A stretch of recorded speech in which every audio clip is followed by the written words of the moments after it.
Исәмсез балалар, дуслык темасы буенча практика өлешенә күчәбез. Балалар, сезнең сыйныфта дуслык турында кагыйдәләрегез бармы? Бер сыйныфтагы кагыйдәләрне укып чыгыгыз әле. Тупас сүз, кушамат, гаделсезлек, ялган бел башкаларны рәнҗетмә. Башкаларның фикерләрен һәм гадәтләрен хөрмәт итәргә өйрән. Башкалар турында уйларга, аларның хисләрен һәм кичерешләрен аңларга, теләкләреңне башкаларныкы белән туры китерергә өйрән. Синең ярдәмең кайда кирәклеген үзең тоярга өйрән. Үзеңне хаклы дип санасаң, моны башкалар алдында расла һәм дөреслекне якла. Ызгышмыйча гына бәхәсләш, әйткән сүзеңдә тора бел.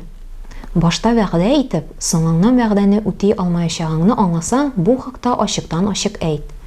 Әгәр дә әлеге вәгъдәләреңне үти белмисең икән, үз алдында кечкенә генә бурыч куй.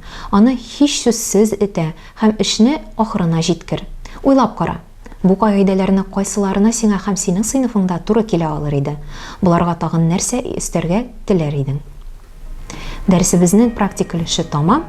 Киләсе дәресләребезгә кадәр.